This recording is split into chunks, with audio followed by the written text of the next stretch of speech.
ഭൂമിയിൽ ദൈവത്തിനൊരു വീടുണ്ടോ? അതും സാക്ഷാൽ മഹാവിഷ്ണുവിന്റെ സ്വന്തം വീട്. നമ്മൾ കേട്ടിട്ടുള്ള വൈകുണ്ഠമല്ല. ഹിമാലയത്തിന്റെ മഞ്ഞുമലകൾക്കിടയിൽ ഇന്നും ഭഗവാൻ ജീവനോടെ വസിക്കുന്നു എന്ന് വിശ്വസിക്കപ്പെടുന്ന ആ നിഗൂഢമായ സ്ഥലം എവിടെയാണ്? അവിടെ ലക്ഷ്മീദേവി ഒരു ഇലന്തമരമായി മാറിയത് എന്തിനാണ്? കലിയുഗത്തിലെ മഹാവിഷ്ണുവിന്റെ ഭൂമിയിലെ ആസ്ഥാനത്തെക്കുറിച്ചറിയാൻ ഈ വീഡിയോ അവസാനം വരെ കാണുക.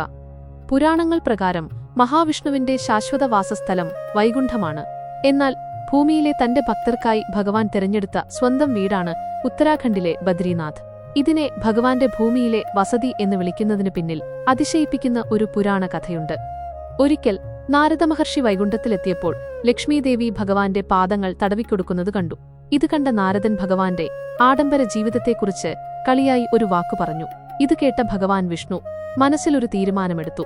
തന്റെ ആഡംബരങ്ങൾ വെടിഞ്ഞ് കഠിനമായ തപസ്സനുഷ്ഠിക്കാൻ അദ്ദേഹം തീരുമാനിച്ചു. അങ്ങനെ ഭഗവാൻ ഹിമാലയത്തിലെ അത്യന്തം തണുപ്പുള്ള ബദരിവനത്തിലെത്തി ധ്യാനമിരുന്നു. വർഷങ്ങളോളം നീണ്ടുനിന്ന തപസ്സിൽ ഭഗവാന്റെ ശരീരം മഞ്ഞുവീഴ്ച കൊണ്ട് മൂടപ്പെട്ടു. തന്റെ ഭർത്താവിന്റെ ഈ അവസ്ഥ കണ്ട് മനം നൊന്ത ലക്ഷ്മീദേവി അദ്ദേഹത്തിന് തണലേകാൻ തീരുമാനിച്ചു.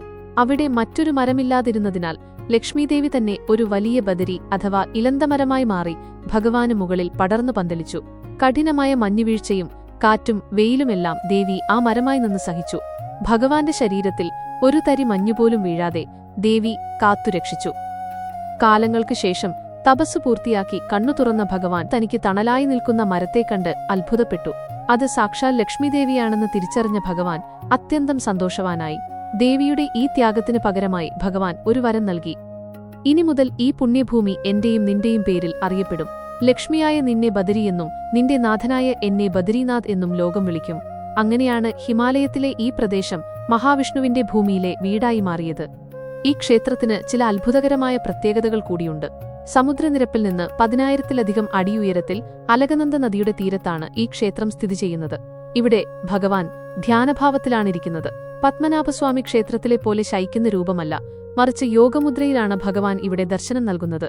ഈ വിഗ്രഹം മനുഷ്യനിർമ്മിതമല്ലെന്നും പ്രകൃതിദത്തമായി ഉണ്ടായ ശാലഗ്രാമശിലയാണെന്നുമാണ് വിശ്വാസം. ആദിശങ്കരാചാര്യരാണ് നാരദകുണ്ഡത്തിൽ നിന്നും ഈ വിഗ്രഹം വീണ്ടെടുത്ത് പ്രതിഷ്ഠിച്ചത്. മറ്റൊരു വലിയ പ്രത്യേകത ഇവിടുത്തെ തപ്തകുണ്ഡമാണ്. മഞ്ഞുമൂടിയ ഹിമാലയത്തിലെ കൊടും തണുപ്പിലും ഈ കുളത്തിലെ വെള്ളം എപ്പോഴും ചൂടോടെയിരിക്കുന്നു. ഭക്തർ ഇവിടെ മുങ്ങിയ ശേഷമാണ് ദർശനം നടത്തുന്നത്. വർഷത്തിൽ 6 മാസം മാത്രമാണ് ഈ ക്ഷേത്രം തുറന്നിരിക്കുക. ബാക്കി 6 മാസം പ്രദേശം മുഴുവൻ മഞ്ഞുമൂടി കിടക്കും. ആ സമയത്ത് ഭഗവാന്റെ പൂജകൾ സ്വർഗത്തിലെ ദേവന്മാർ നിർവഹിക്കുന്നു എന്നാണ് സങ്കല്പം. ക്ഷേത്രമടയ്ക്കുന്ന ദിവസം തെളിയിക്കുന്ന നെയ്വിളക്ക് 6 മാസത്തിനു ശേഷം നട തുറക്കുമ്പോഴും അണയാതെ കത്തുന്നത് ഇന്നും ഒരു വലിയ അത്ഭുതമാണ്. ഭൂമിയിലെ വൈകുണ്ഠം എന്ന് വിശേഷിപ്പിക്കപ്പെടുന്ന കേരളത്തിലെ ഗുരുവായൂരിനെ ഭൂലോക വൈകുണ്ഠമായും, തമിഴ്നാട്ടിലെ ശ്രീരംഗത്തെ ഭഗവാന്റെ വിശ്രമസ്ഥാനമായും, ആന്ധ്രയിലെ തിരുപ്പതിയെ കലിയുഗത്തിലെ വാസസ്ഥലമായും ഭക്തർ ആരാധിക്കുന്നു. എങ്കിലും ഭഗവാന്റെ തപസ്സും പ്രണയവും ത്യാഗവും ഇന്നും തുടരുന്നത് ബദ്രീനാഥിലെ ആ മഞ്ഞുമലകൾക്കിടയിലാണ്. നിങ്ങളിതിൽ ഏത് ക്ഷേത്രമാണ് സന്ദർശിച്ചിട്ടുള്ളത്? അല്ലെങ്കിൽ പോകാൻ ആഗ്രഹിക്കുന്ന സ്ഥലം ഏതാണ്? താഴെ കമന്റ് ചെയ്യൂ.